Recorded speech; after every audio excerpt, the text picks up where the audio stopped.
Recording has started. Perfect, thank you.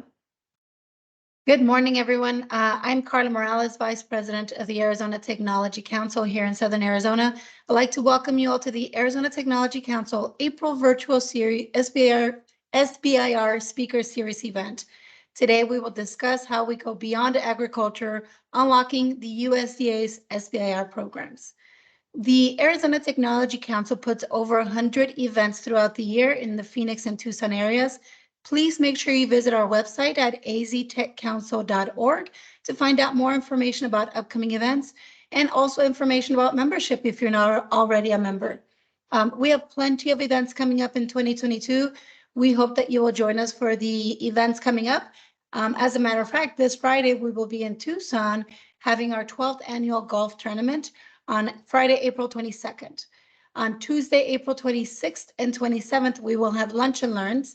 The 26th, we will be in Phoenix. We will be talking about the next level machine safety, same motion presented by Bosch, Rex Roth. That presentation will then again take place in Tucson on April 27th. And then on April 28th, we will have our VIP Tech Mixer hosted by UAT. On May 4th, we'll have our Optics Valley Technical Series, high density single mode laser arrays and quantum systems. May 4th, we will have a fantastic After 5 mixer hosted by JTED. And on May 12th, we will have our Cybersecurity Summit at Venue 86. May 15th, we will have our International Day of Light 2022. And Tuesday, May 17th, we'll have our virtual tech series, Cyber Ranges, achieved improved higher levels of proficiency in cyber job roles. And lastly, on May 18th, we will have our After 5 mixer hosted by Worldview. So lots of great events coming up. We encourage you all to again visit our website to find out more information about locations and registration. But now moving forward with today's event, just a few housekeeping before I hand it over to our great moderator this morning.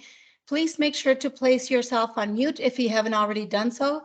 For all questions, please be sure to use the chat option, and then the answers will be answered in the QA session today. You may also put up your hand up emoji for the QA portion of the program, and the moderator will ask you to unmute and ask your question directly.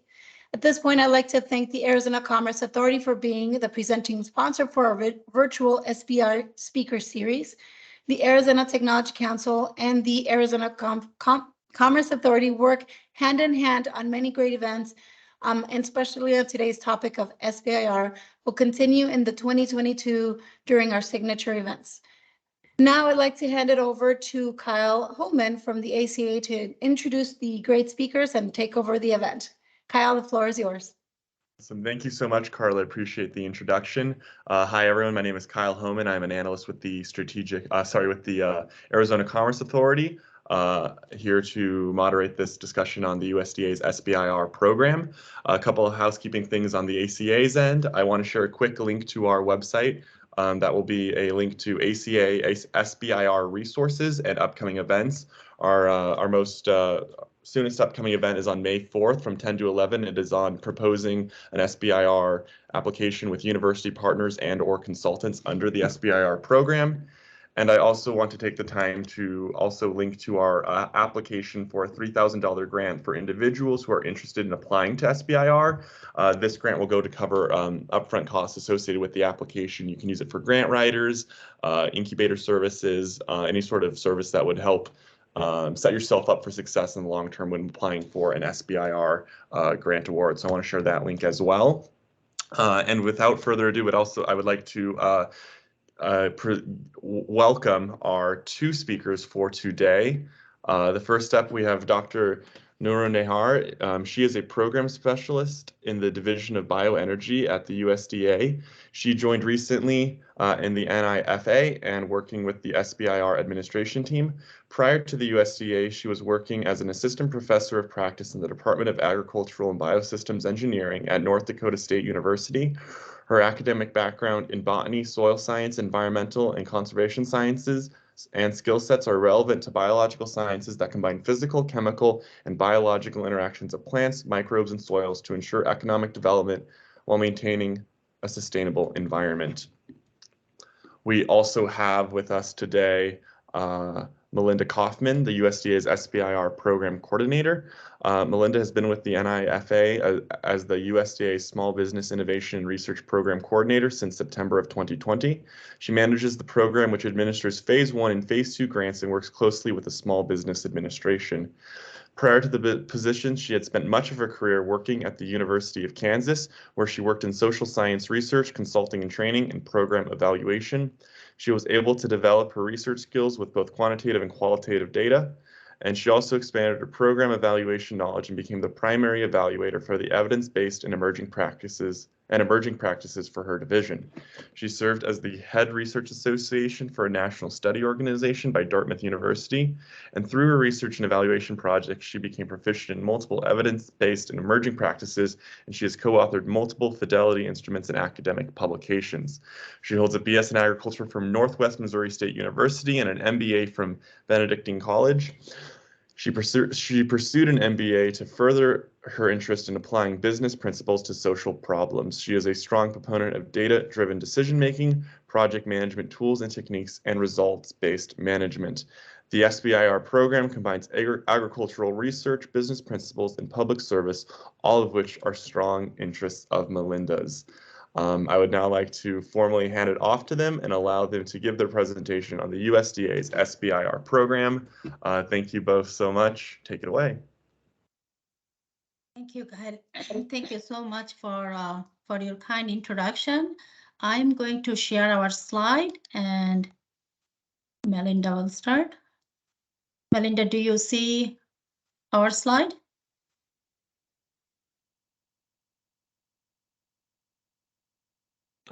Melinda, you are muted.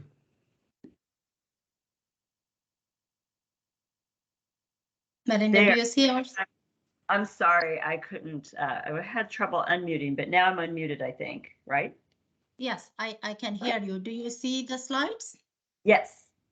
Yes. Okay. So, thank you, Nuran. So I am the SBIR program coordinator, and I'm very happy to be here today. And we're going to tell you a little bit about the USDA SBIR program.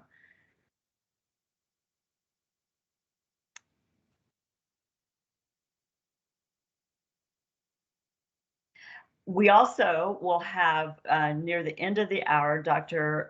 Vicki Finkenstadt. She's the National Program Leader for the Division of Bioenergy, and she'll talk a little bit about her topic area as a National Program Leader under SBIR 8.13, which is Plant Production and Protection Engineering, the engineering section of that.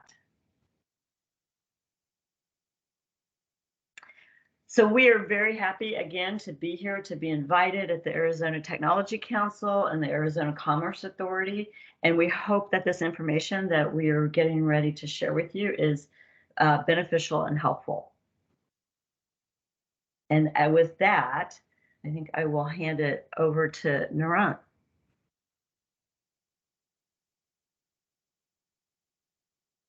Thank you, Melinda. So I was just thinking that I'm going to go over to our SBIR program goals and little bit give you just overall information. One thing I wanted to make sure, Kyle, that I said NIFA, that we both are from NIFA. This is actually a grant agency. NIFA is National Institute of Food and Agriculture. So this is a organization under USDA. So under USDA NIFA, our SBIR has a specific program goals. And I want to say that the original goals of any SBIR are set to meet the federal research and development need. And every agency actually has their SBIR program has their specific goals, like DOE or NSF, they have their specific goal. But for USDA SBIR, our specific mission is to support the US agriculture and the rural communities. That's our mission. Under that mission, we do have our specific program goals. The first goal, I will say that stimulating technological innovation in the private sector. We take it really big on stimulating the technological innovation and also strengthen the role of the small businesses. overall goal would be increase the commercialization of innovations that derived from federal research and development funding. The other key goal for our SBIR program is foster and encourage participation by historically underserved population. You will see that many times SBIR program talks about encouragement of women-owned company or minority-owned company to participate in our programs. That is one of our biggest goals as well. If we think about the USDA SBIR program, there are different phases. I would like to kind of discuss a little bit of the different phases. We do have considered 3 phases. So the phase 1 actually is open to any eligible small businesses. And what is the objective of the phase 1 is to establish the technical merit, feasibility, and commercial potential of the proposed research and development. That's our phase. Phase 2 is only open to the previous phase 1 awardees. And the objectives of phase 2 would be to continue the research and development, which was initiated in phase 1. And the phase 2 funding is based on the results achieved in phase 1. But basically, it will continue the scientific and technical merit and commercial potential in phase 2, whatever was started in phase 1. We do not have currently any USDA SBIR funding for phase 3, but phase 3 basically is a continue the commercialization effort, and we do encourage to make any source of personal, public or private, state resources or investment to enable that commercialization plan. Throughout the presentation, if you like to stop me and ask any question, please feel free to do that as well. Now, regarding our USDA SBIR budget, talking about the budget, I'm going to just mention that SBIR is actually set aside program. Basically, the Congress each year provide an annual appropriation of extramural research and development funding to each of the federal agencies that have budget greater than $100 million per year. So USDA also eligible for that SBIR grant. As a requirement under the law, 3.2% of that amount has to be set aside for SBIR program. So currently our annual budget for SBIR program is $30 million. And those are distributed in 2 phases that I described before, phase 1 and phase 2. Phase 1, the allocated funding money ranges from $125,000 to $175,000, depending on different priority area that I will cover next. That phase 1 is duration is 8 months.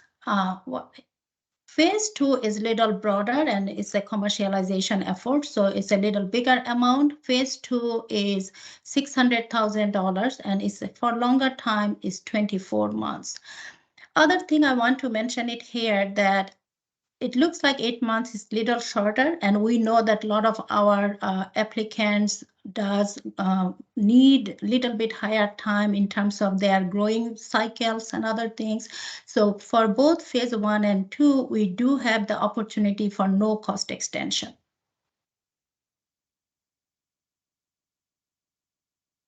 So thinking about in terms of how is our award looking like for phase 1 and 2, for phase 2 funding, how much funding we provided previously.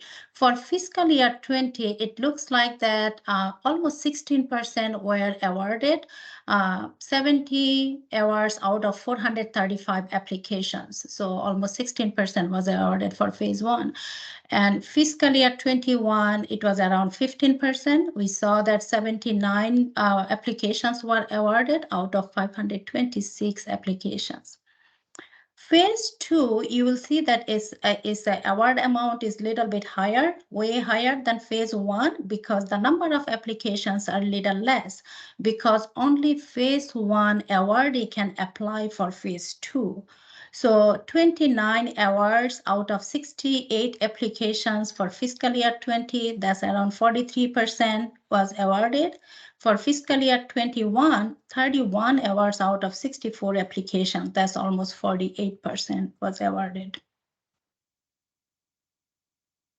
Now, thinking about the USDA SBIR success metrics, what do we think about our success metrics? Some of the success metrics for receiving the SBIR grants, including increasing in the new job created in USA. That's the biggest one. We want to create new jobs. Also, increase in sales of technology or services that were developed through the SBIR grants. That's another one. And in between, we are also thinking that we need to have many licenses for the technology or the new innovation. So these are the criteria we set up ourselves for our success matrices. Looking at some features of the USDA SBIR program, first of all, we always mention that our program, we are just grant agency. We do not bring back any ideas. We rely on investigator-initiated ideas because the investigator really knows what are the current issues, what are the problems need to resolve. They come back with an idea what fits with our different program or priority areas and then apply for the funding, relevant funding. So that's why we say that all of the program are investigator initiated. And the awards are given based on three different components, three key components I will describe. First of all, it has to be scientific and technical merit. And then also principal investigator has to be qualified and company needs to be qualified for the program. And also commercial potential of the innovation should be there. So these three are really based on the awards given. Also, there are a couple other things are very important. Subcontracting to universities and USDA labs not only permitted, but also encouraged. We really encourage our small business applicant to do partnership with the USDA labs or other universities. Then another important criteria that we really encourage our applicants to look at it is the technical and business assistance that we call TABA. And I'm going to describe a little more about the TABA because that might be a little bit new for some of the folks. So what is technical and business assistance or TABA? TABA actually introduced as part of the John McCain National Defense Authorization Act for fiscal year 2019. And TABA can actually include a lot of different things. I do not have an extensive list, but I have some of the key components that I listed here that TABA can help the small business once they are applying. And we really want to them become successful on their proposal writing, from the starting to proposal writing to execute the proposal and then also commercialization effort. So TABA include any source of IP legal cost, marketing, market research, financial review, consulting on funding strategy, or activities related to manufacturing. So as I said, this is just a snapshot of what TABA can do, but that TABA amount could be used for many different features. Now, one of the other things is important to know that there is a TABA budget, but please make sure that you understand that TABA budget is not the allocated budget for SBIR. This is on top of the allocated budget. So phase one, we say that TABA budget is $6,500. And this money is to support the SBIR grantee to develop a commercialization plan. For phase two, is a little bigger amount, is $50,000, which helps the grantee to use developing future plans to continue the innovation into a commercial market. So this TABA budget is on top of your SBIR fund. If someone is applying for phase one, $175,000, then the TABA would be in addition to $175,000 plus $6,500, so $181,500. So this is something really important that you understand. Sometimes some people do not include the TABA budget on their application, but keep in mind these are the supplemental funds above and beyond the SBIR funds, which really helps to commercialize the effort. And you are eligible to do that. For phase one, USDA has a designated supporter, TABA supporter, LARTA, L-A-R-T-A. LARTA can support it, but you are not restricted to go with LARTA. You can choose any of the TABA provider you like. For phase 2, we do not have any listed TABA provider, but all the companies by that phase 2, they know a lot of different commercialization effort that needs to be done. So they are open to include any of the TABA vendors they like.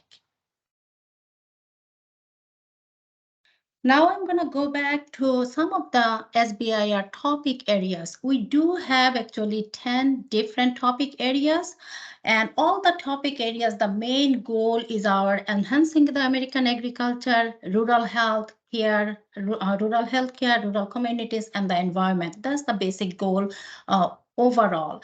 But just to make sorts of a project relevant to different criteria, we had distributed with the 10-1, but those are really broader, and you can see that a lot of different application might fit better in one to another one. It is a little bit wide open.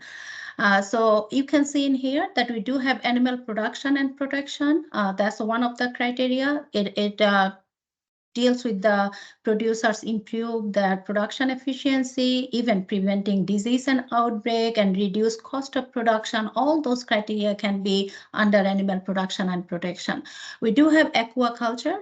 That's include also improvement in fish and shellfish, and then enhancing animal health, food safety, cost-effective production of proteins, reducing water uses. A lot of different criteria could be included in aquaculture. We do have forest and related resources, especially we kind of want to look at the forest health and diversity of the grassland and forest resources. Climate change could be part of that. Developing value-added materials and existing ecosystem is part of that. Recently, I also saw that some of the well-being of the forest fighters are included there as well. Plant production and protection biology. Here is kind of improvements of different techniques or methods for new food or specialty crop plants is included in this criteria. Food science and nutrition is basically the packaging, processing, better quality, nutrition value promotion. All those things could be included in food science and nutrition.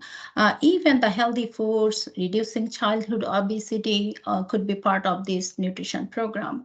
We also have biofuels and bio-based products, and that provide new opportunity to diversity agriculture and raw material industry for alternate biofuels production. We do have conservation of natural resources, which talks about the enhancing air, soil, water quality, developing irrigation techniques, erosion and pollution. How do you kind of promote new technologies to reduce all those could be covered by this category. We do have also plant production and protection engineering that Dr. Vicky is going to join and talk more about this program. This is basically enhancing the crop development and safety by reducing harmful agents and also developing economically and environmentally sound production system. A lot of our artificial intelligence, sensor robotics are in this category. The last two that I did not mention is small and mid-sized farm and rural and community development. These are a little bit little different than other category, and then I'll share what could be covered in here. So in this slide, I'm showing all those that we discussed previously as a numbering, the forest and related resources classified 8.1, plant production protection as 8.2, and so forth. I highlighted 8.6 and 8.12 is little different colors. The reasons are that rural and community development and small and mid-sized farms, those two are little different than all other programs. All of the SBIR topic areas, we encourage the new innovation, new techniques. But 8.6 and 8.12, we actually say that any sorts of out-of-the-shelf technology, whatever is already innovated, can be used a new application. So 8.6 and 8.12 is allowed to off-the-shelf technology to use. So these two topics area are different than others.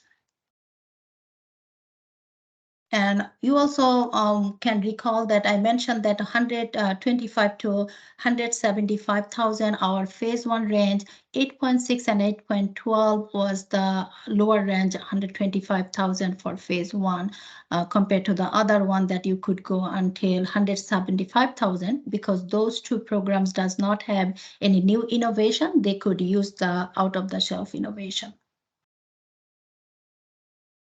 So this is the slide. I kind of look at it and I laugh at myself. I do have botany, plant ecology, soil and environmental background. And sometimes I talk with different people and I see the assumptions of agriculture is all about is a cow, goat, pig, or soil and plant.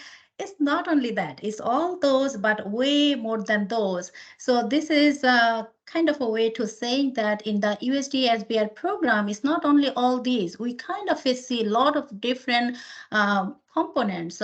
Nowadays, we see a lot of robotics, machine vision, information technology, remote sensing, precision agriculture, genetic engineering, even materials and coating, food safety enablers, nanotechnology, biotechnology, electronics, acoustics, biofuels, chemistry, physics, robotics, everything is part of those USDA SBR program. So agriculture is in broader sense, and so many new technology is very sexy now for a lot of people are interested in machine vision, IT. Those could be part of the agriculture. So I'm kind of showing that we do not only support general agriculture, but very advanced technology areas are supported by our USDA SBR program as well. So thank you. I'm going to stop in here, and I would like Melinda to continue in our timeline. Melinda. Sorry, I have a sticky mic. It doesn't want to unmute, but okay, we have some good questions coming up in the chat. So I'm going to run through these slides pretty quickly so we can make sure that we can thoroughly answer your questions. So this is the timeline for phase 1. This is I'm going to say this is the typical timeline. There are occasions where, like last year, when in the approval process, it was delayed. But that is what we're going to try to do, is stick with this timeline. So we're hoping for a release of the FY23 phase 1 in July of this July 22, with a close in early October of 22. We hold our, we'll talk about this, but we have a peer review system, panel reviews, and we'll talk about that. I lost the slide there. No, I'm going to go back. Okay, but we'll, so we do those in December and January. That's the timeline we try to stick to. And then awards are, projects start in July. Were you able to get that slide back? Yes, I'm going to stop it and then share, because I think that something going on in here. Okay, you know, in the meantime, I might just choose one of these questions and go ahead and address it and talk about. Also, I just wanted to add with TABA that Nuran was talking about. You can also put together your own TABA. So you could have, say, $6,500 that the USDA pays you, gives you for your project, and you could say hire a marketer for $4,000 of that, and maybe a CPA for $2,500. So you can go with an organization that provides TABA, or you can pull together your own. And do you see, Melinda, now the slides? Not yet. Oh. So Sally, you asked about 8.6 and 8.12. If you have to have a new innovation, if it's required, or are they limited to novel use of existing technology? You can have, we welcome new innovations. So, you know, all SBIR programs are about innovation. And so the only difference with 8.6 and 8.12, we welcome those completely new innovations. The only difference is that you're allowed to use an existing technology or, you know, scientific innovation that's existing, and you can use that if you apply it in an innovative way. It has to be applied in a new way. Okay, so phase 2 awards. So this is the timeline. And for phase 2, again, phase 2 is only open to phase 1 awardees. The RFA solicitation is released in December of this December 22, and then the proposal deadline will be March or April of 23. And the panels will be held in May and June of 23, and awards are always issued in August.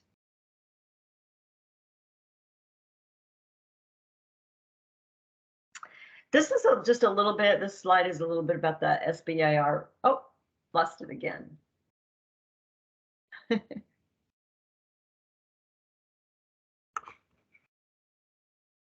There we go, back.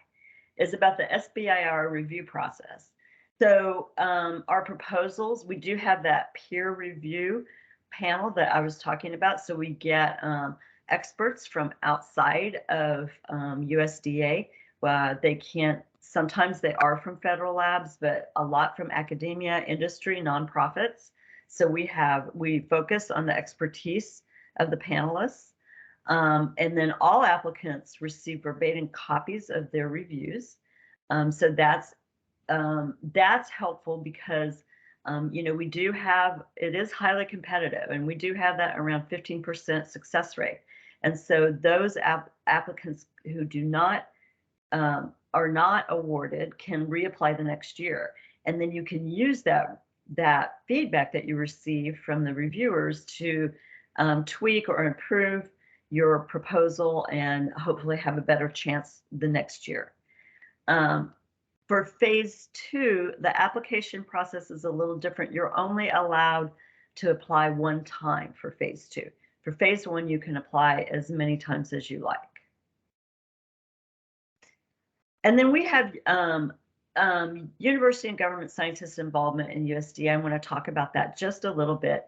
We have a cooperative research and development agreement, or it's called a CRADA, that you can do with a USDA lab or a license to a USDA innovation. And scientists from USDA or from universities can serve as consultants or receive a subcontract, and they can continue to work full-time at their home institution, but they're limited to no more than 1/3 of the phase 1 grant and 1/2 of the phase 2 award. Scientists may serve as a PI by reducing their employment at their home institution to 49% or less for the duration of the grant. And it's usually not acceptable for a university or government scientists to serve as consultants and have the research done in their own labs. So you would need special permission for that, and it's unusual. So you have to usually make other arrangements for lab space. A CRADA, Cooperative Research and Development Agreement, these are really unique opportunities. And this is one of the few things that if you are able to get a CRADA agreement, that it will actually give you a preference. So if we have two applications that are of equal merit, and the panel judges them to be of equal merit, but one has a CRADA and the other does not, then the one with the CRADA will receive the award. So they're really unique opportunities, and I encourage everyone to look at it. And one thing I want to say about this is that it does take time to put together a CRADA agreement. So if you are thinking about applying for a phase 1 that will open in July, now is a good time to start looking into CRADA agreement if you think you're interested.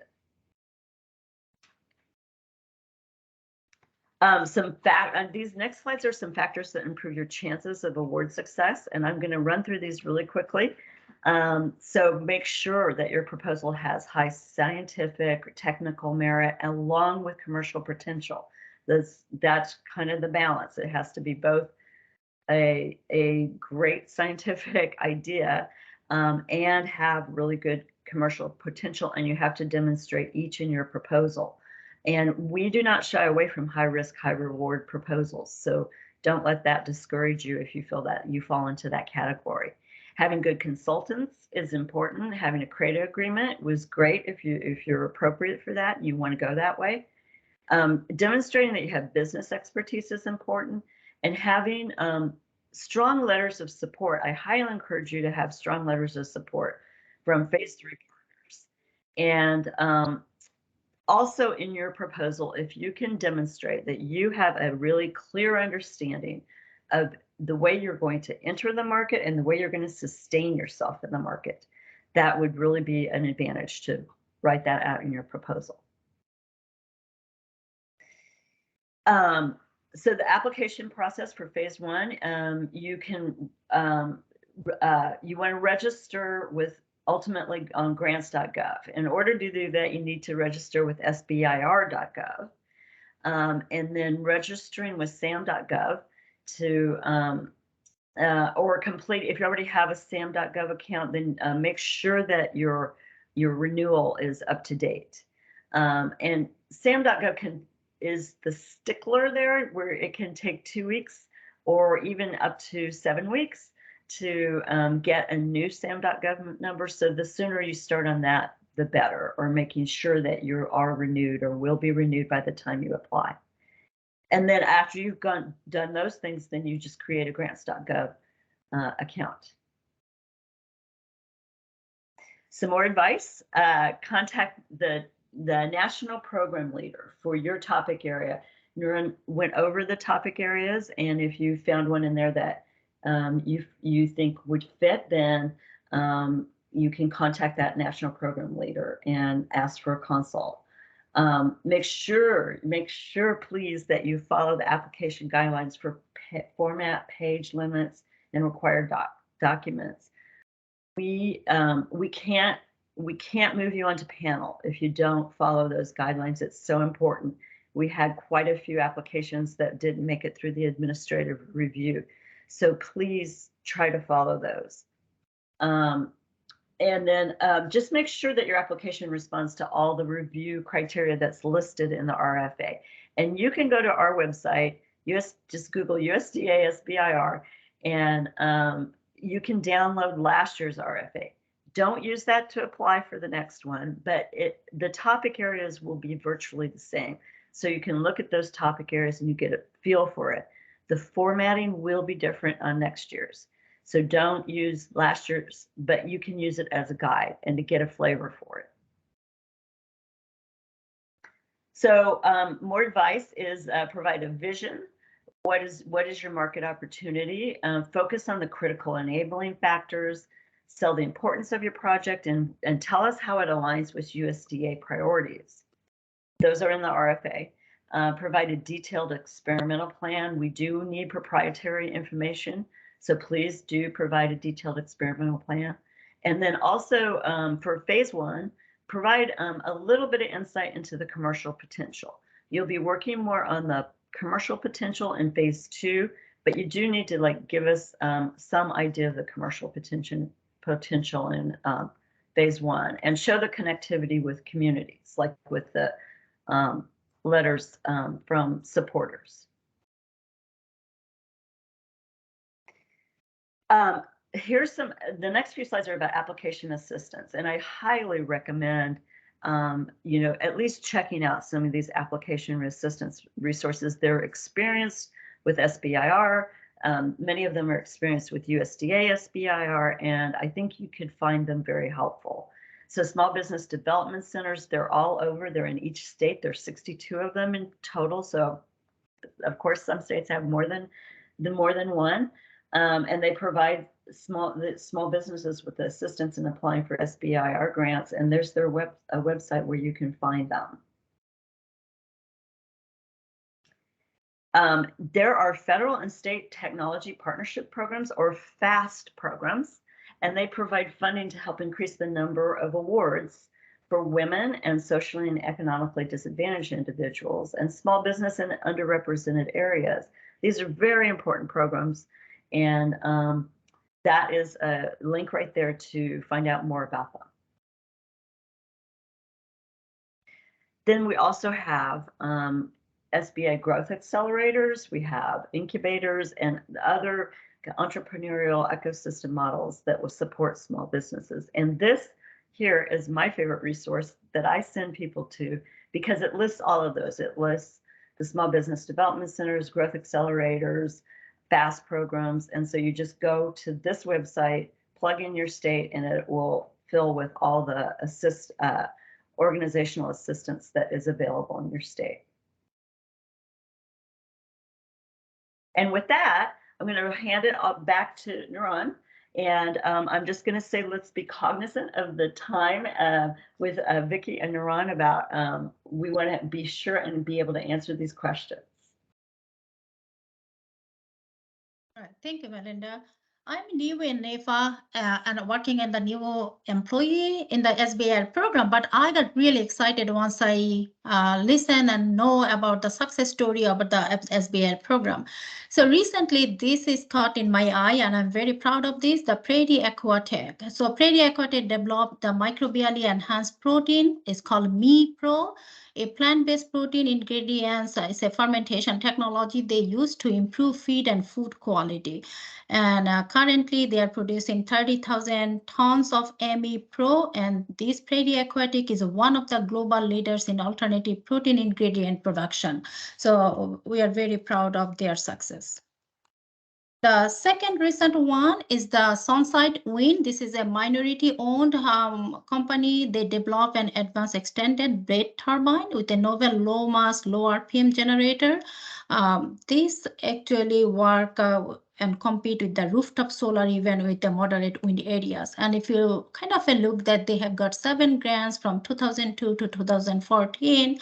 And now they are doing field testing is ongoing, and they are thinking initial sales is going to start towards the end of 2023. Not very new, but this is a really good success story that Embrex has developed higher throughput and superior technology in ovo vaccination. They did have 2001, 44 million in revenues. And if you look at employees increase from 10 to more than 200 is purchased by Pfizer. So this is also shows that sometimes the technology innovation and commercialization takes a little bit time, but it has great success. I'm just happy to share all those success stories. I cannot see our participant. Melinda, is Vicki around? Yes, I believe she's here. Okay, thank you. I am here. All right, Vicki, thank you for joining. So I'm going to hand it over to Vicki to go through a little bit with our SBIR brochure and talk about 8.13 plant production and production engineering side. Thank you, Vicki. Thank you, and thank you all. Let me apologize for my tardiness. I was in a meeting for the Infrastructure Investment and Jobs Act law. So always fun to see where the money's going in the United States. We do have a new SBIR brochure, and the URL for this is here. It basically gives you a really great overview of all the programs that are running with the USDA. Next slide, please. So when Jill and Kyle and I set this up a couple months ago, they wanted me to talk about the engineering technology that we see in SBIR.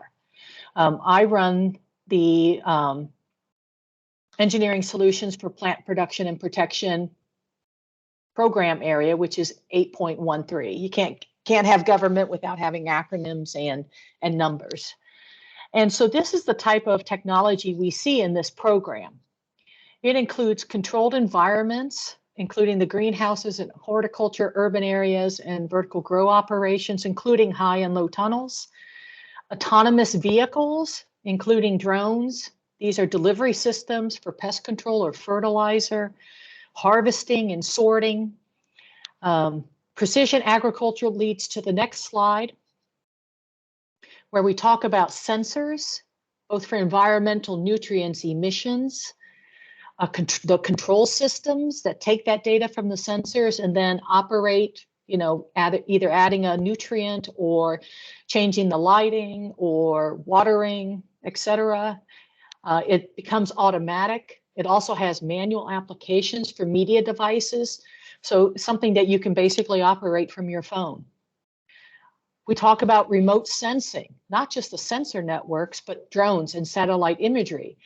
You'll be interested to know that I'm based in the Midwest, that the satellite can look at a soybean field from space, and with the applications we have, can decide whether or not soybean rust is in the field or not, so that we can eradicate it before it spreads.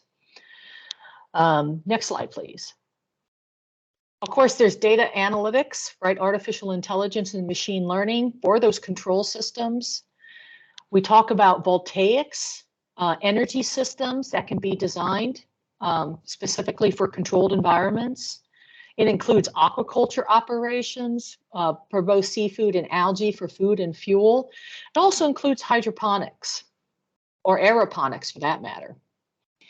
And these engineering solutions basically do a couple things, not just for the small business, but the market potential for it is really quite incredible, because not only can you get energy savings, you can get the cost savings to reduce inputs like the fertilizers and pesticides. You can reduce the environmental impact in terms of emission and land use. You can mitigate labor shortages with automation, and you can increase the productivity in terms of nutrition and the yield itself. And so these are the types of technology we see in 8.13. We're one of the bigger programs. We see about 80 to 100 applications for phase 1, and our success rate is about 15% as well. So I think that's my last slide. Yes, here's the USDA's non-discrimination statement. We'll just leave that up there for you a little bit. And I think that is it. So we can go to questions. Oh, yes, and our contact page. Yep. Anything SBIR, please contact Melinda Kaufman. If you have a technical question about whether or not your technology or project fits into an SBIR program area, it's probably better to contact the NPL, the National Program Leader, directly. If you send it to Melinda, she'll send it to us. So you can also contact sbir.gov. That's the general mailbox, so you can contact me or that general mailbox. I tried to answer, Travis. I tried to answer your question in the chat, but I don't. Just let me know if that didn't answer it, and if it's okay for you to come off mic, that's fine with me. If it's fine with everybody else. Totally fine with me. Awesome. Well, thank you so much for that presentation. I see that Jim has his hands up. So Jim, feel free to unmute yourself and ask your question. Jim, you're still muted. Well, I see that you're all from Kansas City, which means that you're near Manhattan, Kansas. So I'm interested in the new National Bio Agro Defense Facility that's being built there and is scheduled to be open any year now. So I'm interested in the collaboration that may exist in that all-important hub of high tech and other applications in agriculture by joining SBIR, the National Agro Defense Facility, and CRADA all in one facility. Will that be a good place for that kind of partnership to happen at the Agro Defense Facility? And will they be a CRADA facility? I think that's my question. I believe it is. That is going to have external. Yeah. Okay, very good. Yeah. And they do projects that may or may not be actually part of Department of Defense. They may be FEMA, they may be emergency agriculture production or food safety and security. Is that full spectrum available there through SBIR CRADA, do you think? It should be. It should be. We do see it's one of those things. We'll have to check on that. Yeah, I like that one. Okay. Very good.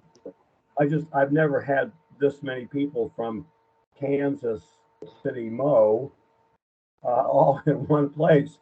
related to agriculture at the same time. So I think I won the lottery. We could have another hour of questions. I'd ask them all. Well, thank you for bringing me up to date on this SBIR. Cool. Awesome. Thank you for your question, Jim. Just going through the chat now, I see that you answered Travis's question. Edward asked, are you planning to support any innovative idea related to fuel cells or EV tractors? Yes, both of those go into 8.13 engineering solutions. Cool, awesome. I think you also were able to answer Sally's question in the presentation, but she said, can 8.6 and 8.12 have new innovation, but it's not required, or are they limited novel use or existing technology? You were able to answer that.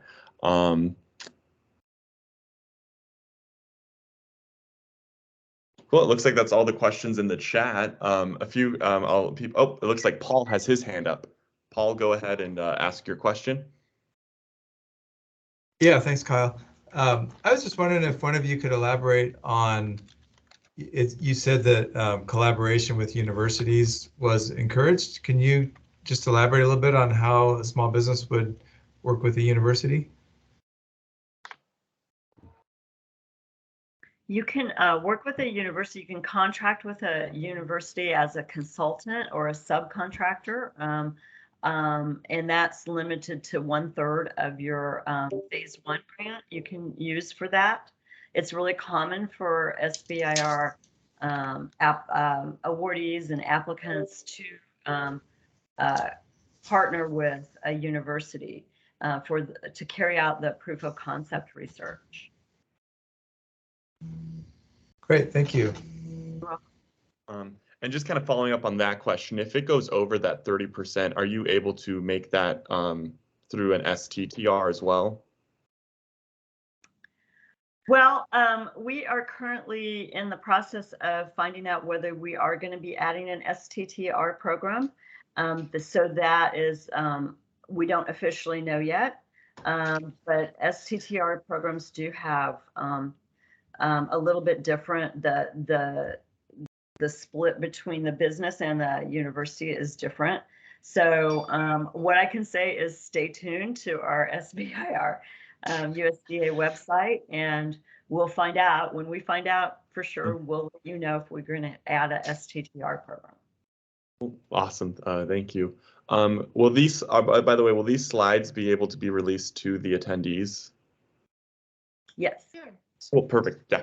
So Everett, they'll send me the slides. I'll send them to Daryl. Daryl can, or vice versa, and then Daryl will be able to send those all out to you, because I know that there are some really helpful links and resources in the presentation itself. So you will all be able to get those slides. I'll let people still have time to raise their hands. We have about 5 minutes left. If anyone has a question, just raise your hand or put it in the chat. Oh, Jim, take it away. You're muted again, Jim. Is there a directory for national program topic managers? You had mentioned, you recommended that, excuse me, that we contact a topic manager. So in our abstract, do we have personal keywords that we should know that that's the word to match to a topic manager? How do we find one? I would suggest going to our website and going to the phase 1 from last year that Yes. It closed in November, and downloading that RFA. And I say that with the caution of, if you're going to apply in FY23, don't use that RFA. But it largely be the same. So those will be largely the same national program leaders for next year. And then the topic areas are not likely to change much at all. Okay. But there'll be those key changes like formatting that could knock you out. So you can sign up on grants.gov to be notified when the new RFA is released. And that'll save you some footwork or fingerwork, I guess, by going back and checking our website all the time, because grants.gov will just notify you. Okay. And the phase one applications are a part of an RFA notification, or the phase ones can happen at any time? Are they ad hoc? You can do it at any time, or you have to go with a group? You have to go with a group. So we're Okay. hoping to publish in early July and then Yes. close in early October. Fair enough. And it can be natural asset company, an ESG, B Corp. It can be a nonprofit, any classification of company, as long as it's a competent structure for what you're doing. What we're Well, doing. it has to qualify to be eligible. You have to qualify as a small business. And Yes. you can go to sbir.gov to find all the definitions of a small business. We do not, it has to be a for-profit. It cannot be nonprofit. Cannot be nonprofit. It cannot be nonprofit. It Okay. has to be for-profit. You know, in the olden days, you had to be nonprofit for certain grants. Okay, And that's probably still true for certain grants, but but for this, it's small all business for-profit. innovation and research was Okay. created to promote small business. Okay, I like that. Are, Thank you. are nonprofits able to be consultants or partners on, as long as they're not the primary? Yeah, they could be consultants or subcontractors. That's yeah, they could do that. Yes. Okay. Kyle and Jim, I included the list of our national program leader for the specific program area in our chat. You can save that one too, but you do have access of all those contact to our RFA as well. Thank you. And we have time for about one more question. It looks like, Randy, you got yours in under the wire. Are there timing limitations on when one can speak to the USDA program manager relative to the timing of where you are in the application or evaluation process? Yeah, I'm sorry, don't call me a week before the deadline. Yeah. All right, give me some time. I was gonna let Vicki answer this for herself, Yes. but generally speaking, and please disagree with me, Vicki, if you want to. I think, now is the time. The closer you get to the deadline, the harder it's going to be, the less time a national program leader will have for you. Yep. So I would say from now going forward is good. And so anything that is a consultation around the scientific or technical innovation, you should go to the national program leader. If you have questions about the application process, like if you were to win an award, what the reporting requirements are, those types of things, come to us, come to the SBIR staff. Right, NPLs are generally pretty open to 30-minute meetings, video. Usually what'll make it easier is if you send the NPL a one-pager executive summary or an abstract or something like that, to let us get an idea of what the technology is, what your project looks like. And then from there, we can set up a meeting to have a 30-minute discussion on it. Remember that NPLs cannot weigh in on the actual grant writing or the feasibility of your technology, right? So we're not a consultant. We'll just tell you whether or not it'll fit into our programs and whether or not we think it might fit into another program better. For example, we have plant production and protection engineering, which is mine. We also have it for biology, which is my compatriot Carrie. So, and as you know, there are a fine line between biology and engineering nowadays. So, yeah. Well, thank you, Vicki, and thank you, Melinda, and thank you, Neuron, for your lovely presentation and answering questions. I'm going to hand it back over to Carla for some final thoughts. Thank you so much, Kyle, and Vicki, Melinda, and Neuron. Thank you so much for sharing your subject matter expertise and bringing Kansas to Arizona. We really appreciate that. I'd also like to thank the Arizona Commerce Authority for the continuous support and partnership with the Arizona Technology Council. If you have any further questions about the information today, feel free to reach out to us. But as Kyle mentioned, the presentation and the slides will be mailed to all of the participants that registered with us today. I'd like to remind you to please visit our website to find out more about the upcoming events with the Arizona Technology Council. Thank you all so much and have a wonderful rest of your week. Thank you. Bye-bye. Take care. Bye.